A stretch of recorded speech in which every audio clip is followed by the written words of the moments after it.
Estamos aqui com um dos mais polêmicos autores brasileiros, né, no ramo evangélico, Daniel Mastral, é missionário. Paz e graça, Daniel, tudo bem? Paz e graça, tudo bem. O irmão pertence a que denominação? A Igreja Batista Tempo de Restauração, do pastor Ubirajara Crespo. É aqui em São Paulo? É aqui em São Paulo. Qual é o endereço lá, irmão?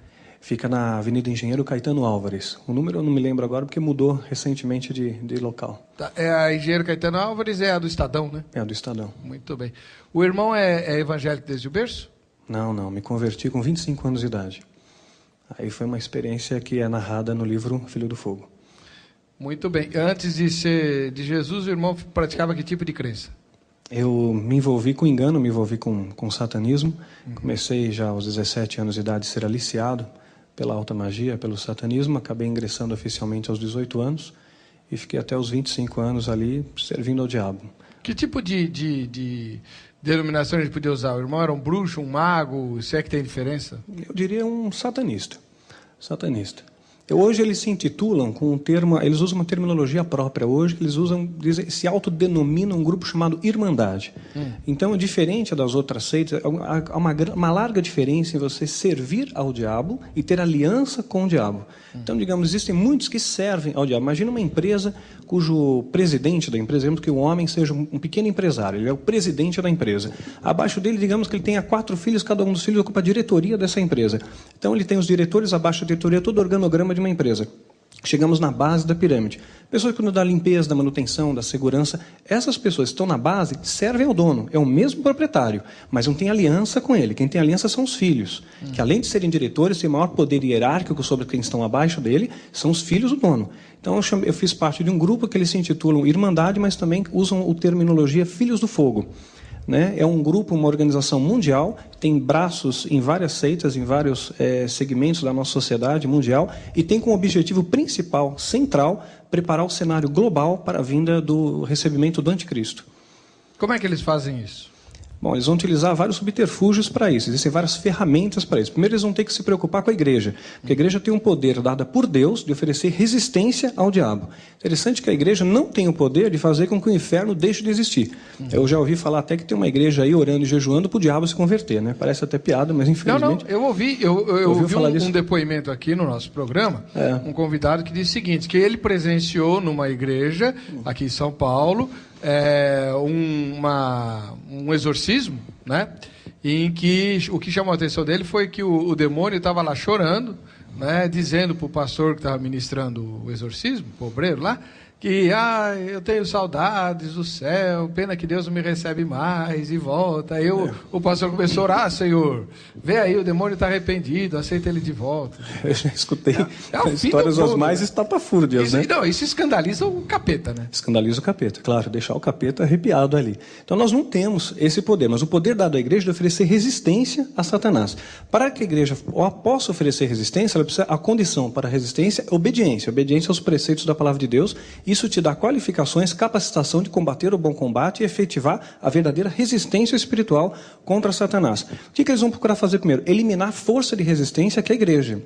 Então, para isso, eles vão contaminar a igreja, exatamente como a Bíblia diz, os lobos entrariam no nosso meio, esses lobos entrariam disfarçados de ovelhas, espalhariam em nosso meio doutrina de demônios e fariam até mesmo sinais e prodígios para enganar até, se possível, os eleitos. Então, imagina, a igreja ela é comparada ao corpo. Vamos imaginar o nosso corpo físico aqui. Nosso corpo ele tem um sistema imunológico, ele vai ser responsável pelo sistema de defesa do corpo. Se esse sistema de defesa ele baixa, sua resistência baixa, vai entrar um vírus, uma contaminação. Então esse tipo de contaminação está entrando no corpo de Cristo. E estão havendo erupções dessas manifestações no nosso meio. Nós estamos vendo aí o corpo de Cristo doente, muitas vezes dividido, muitas vezes ensoberbecido, entrando mentira, corrupção. O irmão pode dar, por exemplo, um exemplo concreto de algum tipo de atitude assim, estratégica desse grupo dentro da igreja?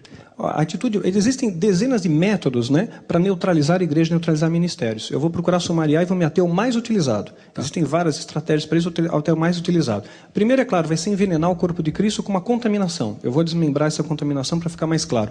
E o pior seria matar o corpo de Cristo, ou seja, matar ministérios. A noiva não vai ser abatida, mas ministérios vão ser destruídos e muitos, infelizmente, vão ser deixados para trás. Então, o que acontece?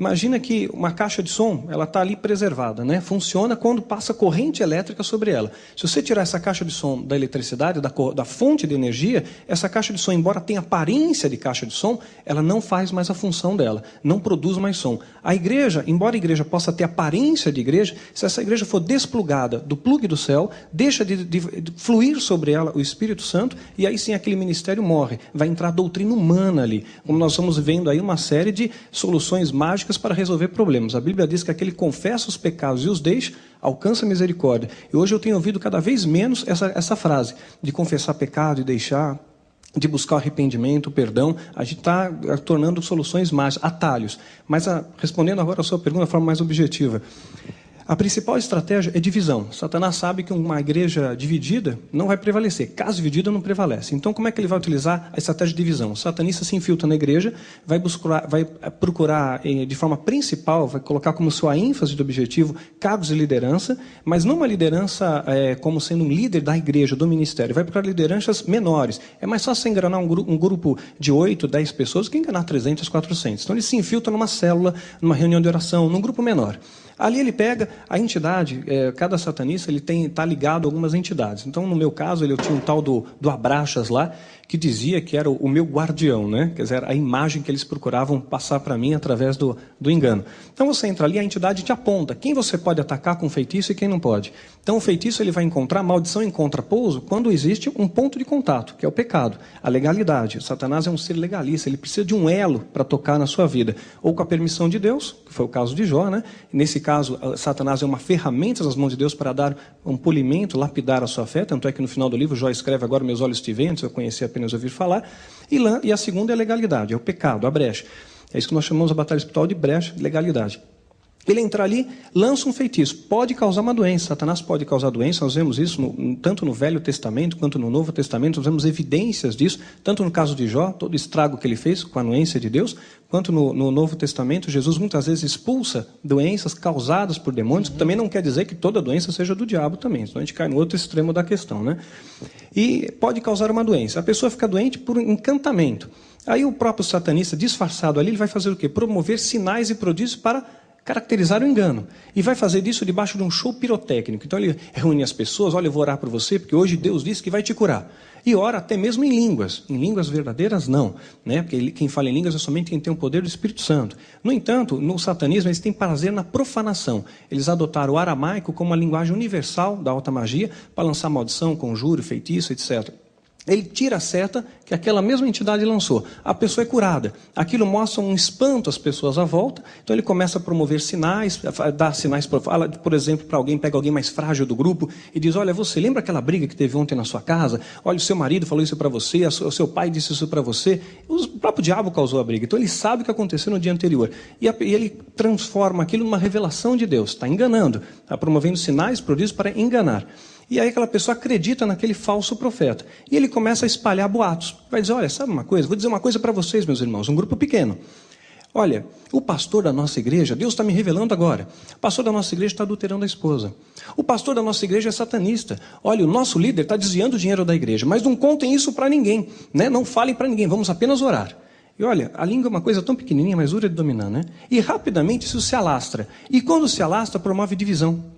A fofoca no coletivo promove divisão. Por isso que Deus abomina quem semeia contenda entre irmãos. E esse termo abominar, se pegar do dicionário, significa repelir com horror. É algo que Deus detesta. E essa contenda no coletivo promove uma divisão. E repare uma coisa, pastor.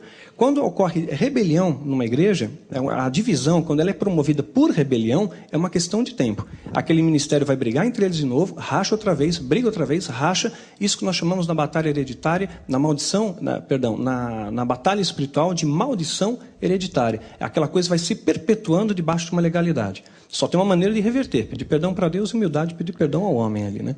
Bom, essa é a tese, na verdade, é o eixo central da sua obra, né? Isso. Por isso até que foi muito interessante a explanação do irmão. Agora, alguns questionamentos. Primeiro, irmão, quando você fala que eles estão preparando a volta do anticristo, certamente eles não dão esse nome nem esse enfoque, né?